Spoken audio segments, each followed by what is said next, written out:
अस्सलाम वालेकुम। देखिए भाई, ये शीट है एक्सेल की और इसके अंदर मैं आपको समझाने की कोशिश कर रहा हूँ। इंटर के अंदर बहुत ही इंपॉर्टेंट टॉपिक है डेप्रिसिएशन का। ठीक है, तो मैं ये डेप्रिसिएशन तो मैंने अभी हेडिंग नहीं डाली है इसमें, तो मैं आपको ये टॉपिक समझाने की कोशिश कर रहा हूँ डेप्रिसिएशन का। और इसका स्ट्रेट लाइन मेथड का ये फार्मूला है। किसका फार्मूला है? स्ट्रेट लाइन मेथड का।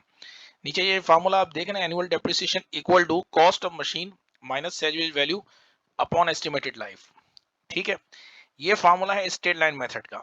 स्ट्रेट लाइन मेथड को हम दूसरे अल्फाजों में फिक्स इंस्टॉलमेंट मेथड भी कहते हैं। क्या कहते हैं? फिक्स इंस्टॉलमेंट मेथड, दूसरे अल्फाजों में हम इसको कहते हैं।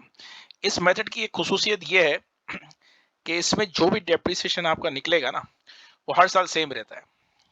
यानी अगर 1,49,000 अभी मैंने ये डेप्रिसिएशन निकाला है, तो ये अगले साल भी वही रहेगा, तीसरे ईयर्स भी वही रहेगा, चौथे ईयर जितने साल की भी आपने निकाल ली है ना डेप्रिसिएशन, उतने साल ये डेप्रिसिएशन वही रहेगा।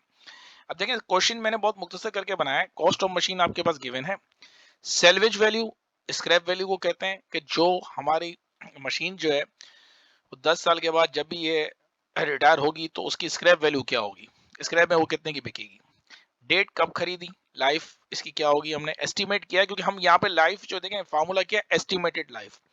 यानी लाइफ को हम यहाँ एस्टिमेटेड करते हैं। ठीक है, अंदाजा लगाते हैं कि ये मशीन कितने अरसे तक चल सकती है। अच्छा जी, अब हम इसके फार्मूले की तरफ आते हैं। हमने नीचे हेडिंग डाली है computation of depreciation by SLM method या straight line method. Annual depreciation equal to cost of machine. हमने सबसे पहले क्या लेना है? कॉस्ट ऑफ मशीन, जो कि यहाँ हमारे 15 लाख है।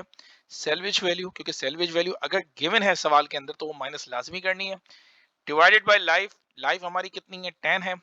तो हमने 15 लाख में से जब 10,000 को माइनस किया तो यहाँ पे हमारा 14,90,000 आ गया। और यहाँ पे हमने एक मिस्टेक हमारे से ये हो रही है कि हमने एक जीरो यहाँ पे ज्यादा लिख दिया था। तो 14,90,000 को डिवाइडेड किया 10 से, तो ऑटोमेटिकली 1,49,000 इसका एनुअल डेप्रिसिएशन आ गया। ठीक है, तो ये एक बहुत ही आसान फार्मूला स्ट्रेट लाइन मेथड का, जो कि डेप्रिसिएशन का क्वेश्चन, क्योंकि इंटर के एग्जाम नजदीक आ रहे हैं तो उसमें ये लाजमी आता है। तो इसको गौर से देख लें। इंशाल्लाह अगली वीडियो में बनाता हूँ इसकी मजीद तफसील और मजीद डिफरेंट फार्मूले के ऊपर, और एक दो सवाल हमें मजीद इंशाल्लाह सॉल्व करते हैं। अगली वीडियोस इंशाल्लाह आपको इसी तरीके से अपडेट्स होंगे, मिलेंगी। अस्सलाम वालेकुम।